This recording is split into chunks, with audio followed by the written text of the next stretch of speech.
Unnecessary intro song to totally waste your time.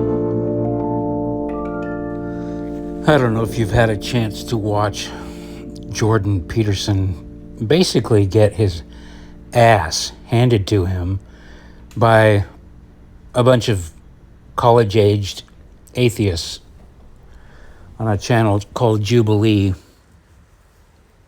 But if you want to watch a train wreck, and if you want to see exactly why Jordan Peterson has lost favor with his once devoted following, just watch that debate. I mean, the weird thing is like, I think most of the people watching that debate, most Christians wanting to watch that debate, would go, "Oh man, Jordan Peterson got his ass handed to him." You know, I don't see how a Christian could watch that and go, "Yeah, Jordan totally represented me there." But when I was watching it, I realized, I was just thinking how dumb the whole thing was, because each one of those atheists, like, the language of the atheists is academic. It just seems to have always been that way. I don't know. When I called myself an atheist, I don't think I was an academic. Because I didn't go to college for more than 2 weeks. You know, I considered myself to be an intellectual. You know, which is the most disgusting thing I've probably ever thought about myself. You know, I considered myself to be thoughtful, you know, or whatever. And so I tried to, you know, I was a total poor man's intellectual, watching Charlie Rose thinking I was smart, watching debates on CNN, watching court TV, and, you know, listening to Jerry Spence talk about the fucking OJ trial. Pathetic, really. But, yeah, it's kind of, I've been thinking about this a lot, and there's a certain heartbreaking story about why Jordan Peterson ever even became noteworthy at all. And it really has less to do with him than just the relentless persecution of Christians and God-fearing people, or whatever, religious people, over the last 50 years, along with the constant elevation of academics and intellectuals and being smart in college and science. You know, two things are happening at once. You're beating down the Christians, you're elevating the scientists and the academics, and the Christians are learning to love thy neighbor, turn the other cheek, all these principles that basically say, "Thank you, sir, may I have another?" To just, in a cowardly way, love your enemy like yourself, you know? I don't know, I've mentioned it here before, but somebody posted the theory that Christianity was literally developed by the Jews as a religion for the Goyim, to keep the Goyim completely distracted and to teach the Goyim exactly how to behave so that the Jews could get away with whatever they wanted to get away with. And if you break it down, turn the other cheek, love thy neighbor, love thy enemy, leave the judgments to God, don't make any judgments yourself, don't discriminate, you know, all are welcome, open the doors to everybody, you know, these are all things that benefit a group that believes the opposite, aka the Jews. Anyway, and of course Jesus was a Jew, blah, blah, blah. Chain of custody with the Bible. Okay, I want to get into that. But so the rise of Jordan Peterson, to me, was just looking at it in hindsight, it was just refreshing. I think most people were just glad to hear somebody speaking in an intellectual way within the realm of academia and not criticizing Christianity. It wasn't even like he was saying, Christianity is the best thing, it's wonderful, here's what's great about it. No, he was kind of, wishy-washy. Well, I think we can find some value in the Bible stories. He maintained his foot in the camp of academia and the intellectual crowd, the intellectual dark web. He was always talking to other intellectuals. He was definitely massaging favor within that group. He didn't want to lose his status in that, so he was being pretty careful, not declaring himself a Christian, but he was simply saying anybody that dismisses it out of hand might be missing something. And that, quite frankly, that got my ear, because when Jordan Peterson first came around, I wasn't looking for another religious person to explain why Christianity was great. I'd heard that all the time. Anybody can go to a church if they want to hear a Christian explain why Christianity is great. You can just go to church, find your local church and somebody will explain that to you in their language. But to hear it coming from somebody else who kind of presents himself as a skeptic and as a balanced person, that was enough to get a lot of people, myself included, interested. To see a rational, sort of neutral take on the value of stories from the Bible. And I think a lot of people, because of this conditioning, to just go, oh my gosh, does somebody in academia like me? Do they have They're not calling me an idiot? They're saying that I'm not an idiot? Boy, this is something new. Who is this professor that's not calling me an idiot?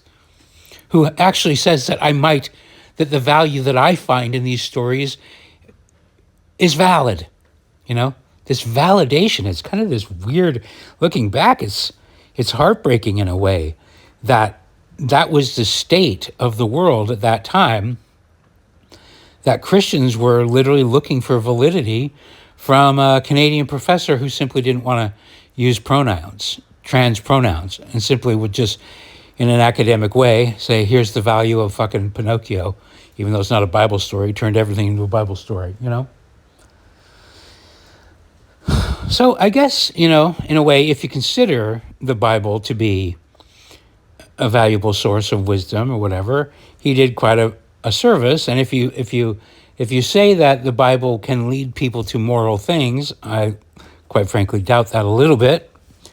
But if you say that, let's just say that Christianity has valuable tenets,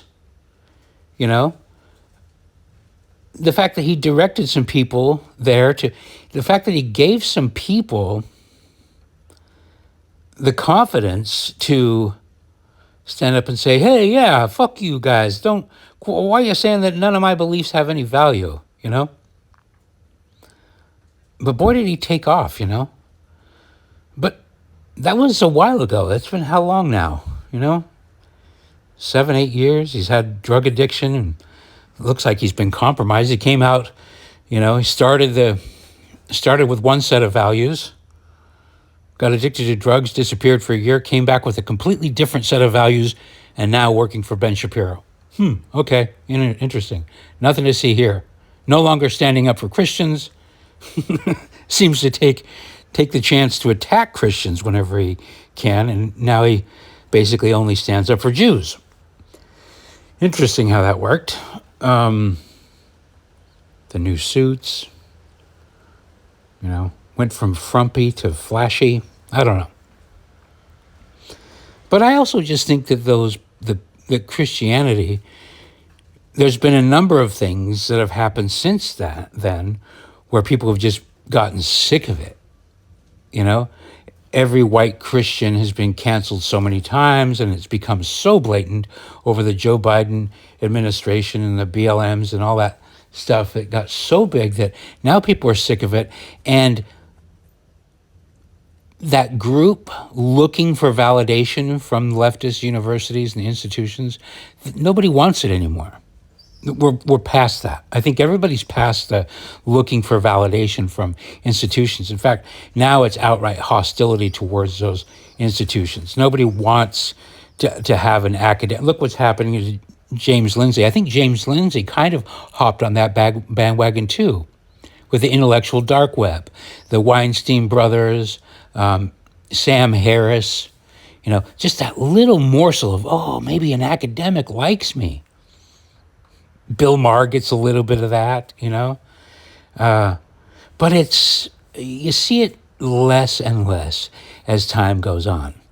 People are like, okay, yeah, we liked you for a little bit because you were patient with us and you didn't hate us, but now your true colors are starting to show, and now we see that there's no real backing behind it. But anyway, if you watch this Jordan Peterson surrounded by 20 atheists video, it's remarkable about how he probably hasn't changed as much as I'm saying. I see him differently now. In this video, it's two sides of intellectual people just using words and ideas and trying to battle each other. It's stuff I was interested in when I was younger. Like, oh, the mind. Look at these people saying these things, as if it was somehow superior to two men punching each other in a ring, which is obviously superior.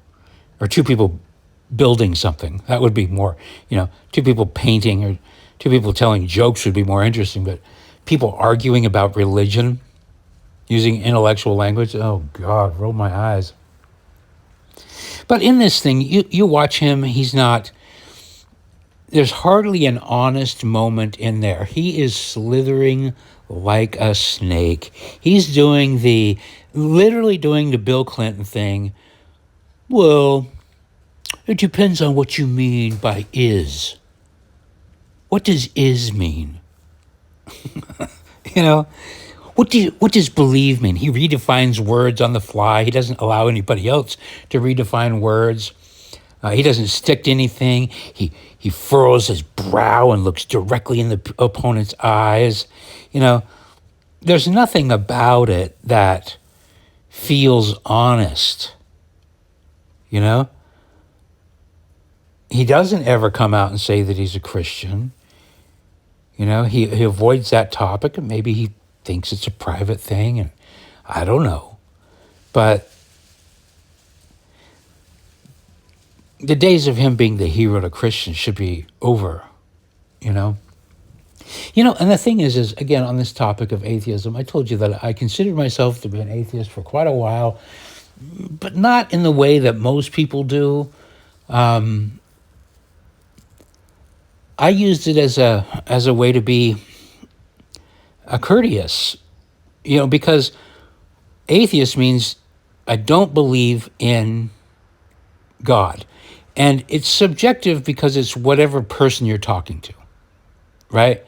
And so if a person does believe in God, they're going to have varying definitions. One person's going to go that Jesus Christ and God the Father, or the Holy Ghost, the Trinity, and a Muslim's going to think of it some other way, a Jew's going to think of it another way, a Buddhist is going to think of it another way, and on and on and on. So it's just like everybody has their own definition of God, and I still don't think of God as being this figurative personage type thing with a beard and white hair and at all human. To me, God is, that I've finally come around to thinking, is that God is just reality. Just reality. The truth.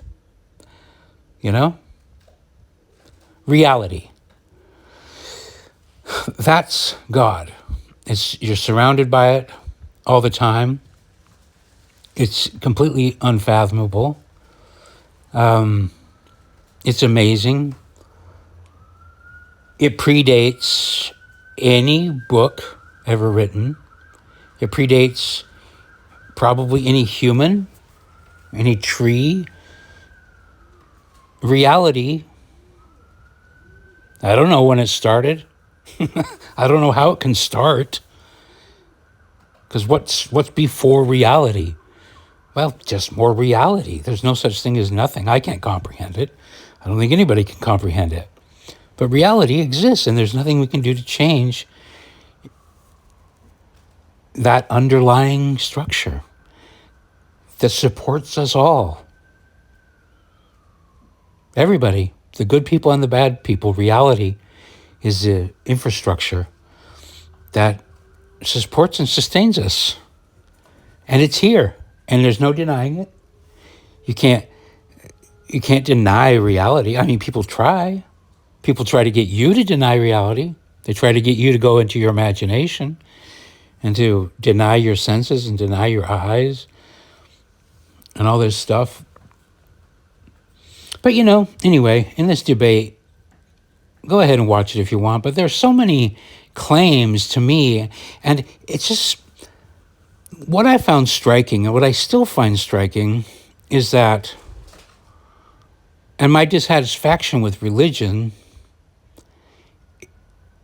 is kind of the same dissatisfaction I have with academia. A little bit more dissatisfaction with academia, because academia really seems to be almost hell-bent on being subversive and bad, objectively bad, Whereas religion, it still has many of the same attributes, the arrogance, the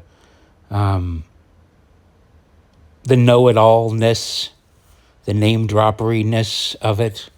Like you watch this thing and you got all these people, he's citing scriptures, and even the atheists are doing it because they're trying to get, points up over on Jordan, and he's using definitions from the Bible, and, it's all credentialed, so everything has to be credentialed. Like none of the participants seem to have even the slightest bit of comfort using their own faculties and their own experiences to explain the miracle of existence in God itself. That, look, I don't need to believe in God. It's self-evident. I'm here. You're here. Reality is self-evident. If you want to deny it, you'll have to deny reality itself. You'll have to say, this is not real. And I can just, at that point, get up and walk away and stop wasting my time. But, some of the claims that Jordan was making is that atheists have Christian values whether they like it or not. And all these claims were basically this. Christians believe in God whether they like it or not. Just silly claims, really. And his position was, I know you more than you know you. Or I have information that you don't have. Once you have the information I have, you'll agree with me and you'll fall in line with, this or that thing. Morality comes from God or comes from Christianity. And I'm like, and they would argue, where does morality come from if it doesn't come from Christ? I was like, well, nobody answered it like this. It comes from reality. It comes from existence. It comes from experience. It comes from interacting with reality with our own senses, with the miracle of my fingers and my eyeballs and my ears and my tongue, and my ability to walk through the water and the breeze and swim, and not only me, but my ancestors did that too. And it seems to be that each time we have an experience, well, I mean, I'm no scientist, but I'm taking for granted that maybe DNA, I've seen DNA sequences, I don't know how they make them exactly through microscopes or whatever, And I'm kind of like, I'm going, okay, that makes sense. But the fact that we each come encoded with DNA and genes, right there, that's, how come nobody answered the question, where does morality come from? How come nobody said genes, DNA, from my mother, from my father, from my grandfather, from my great-great-great-grandfather, grandmother, from all of my ancestors? How about that? From the experiences, from the breeding, from the history, from the whatever it is, to go back how far you want to go, comes from that. And I can prove it because I'm here. But there's this argument there, and everybody's trying to intellectualize it, to go into the mind about it, and these people, you can see them staring at each other and looking into their faces and trying to think of combinations of words and ideas to own each other and prove each other wrong and win a debate, when really shutting the fuck up and handing a man a flower, not to be a hippie, but touching their hand, or just staring at them in the face, it's self-evident, but apparently not to everybody. That's the remarkable thing that I'm still noticing and having a little bit of frustration with in my life. I spent hours with these AI things trying to ask it if there are any movements that have my religious takes on things. And it kept saying, well, this one's kind of like that, and this group's like that, and this person's like that, but nothing that was like my take, that reality is God. That's religion. That is everything. Existence is the proof. That's all the proof you need. It's self-evident. It's everywhere. It's undeniable. No matter where you point your eyes, it's an unfathomable miracle. And if you do that, that automatically brings some humility, and humility kind of leads to gratitude, But everything I see happening, every religion I see, every government I see, every institution I see, they seem to be wanting to downplay that. Downplay your experiences. Downplay your feet. Downplay your fingers. Downplay your toes and your ears and your eyes. The scientists might say, oh, no, we're not downplaying that. We're exploiting that, We're showing you the miracle of, this and that. And I can go, okay, yeah, okay. But a lot of you guys, a lot of the scientists are just, they try to find an explanation, or like they lift up the hood and tinker around and go, oh, this connects to this and this connects to that. Oh, we know everything now. We're smarter. It's just like, wait, are you kidding me? You tinkered around with one thing and you know a little bit about it. A little bit about it. You know a little bit about the how. But you don't have a clue about the why. And the why, the how is amazing. Don't get me wrong. But the how, in my opinion, should always be leading to the why. But I don't know. I think people get very nervous about the why. I kind of do, in a way. I certainly don't want to argue with anybody about the why. Because once you get into the why category, nobody can really answer it. We don't have access to the why. Some people will disagree with me, obviously. Some people say you just got to pray, you got to do this. And then, but they superimpose, there's only one answer. If you pray, there's only one answer, and that is that Jesus Christ will touch you with the Spirit, and that's the why, and then you will know, and you will agree with them. It's kind of a loaded proposition. It's like, if you do these certain, I did it on my Mormon mission. I laid out a path.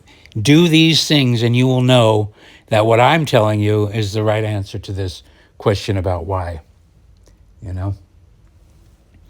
But the truth is I don't think anybody knows why. And I think that pretending to know why is a total act of arrogance. I don't think it leads to gratitude. I think it leads to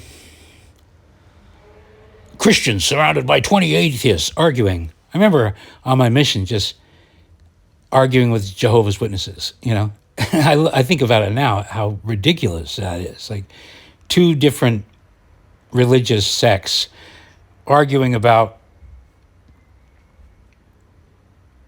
things written hundreds and hundreds of years ago, rather than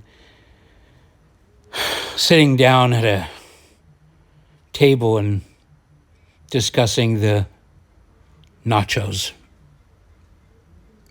and, just imbibing in reality, the miracle of reality. How can we deny that? How can you deny the miracle of nachos? How can you deny the miracle of a pigeon or a squirrel or a blade of grass or another human being or the sky or the breeze or the stars? These things are all incomprehensible. And the only way to take them for granted is to be distracted,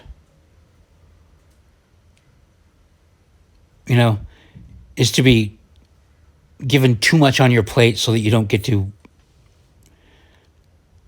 pick the flowers and smell them and to just enjoy them. And that seems to be what so much of society is built on, including religion. Maybe there's a religion out there that says every day take a long walk, take your shoes off. I mean, I guess certain hippie ones are maybe a little bit like that, but to immerse yourself in the glory and beauty of just existence, As far as what I can see is most of them want you to sit there and listen to somebody pumping ideas into your imagination.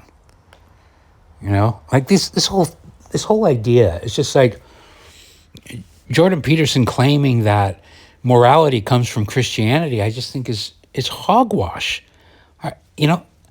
Jordan, are you saying that there was no morality before Jesus Christ?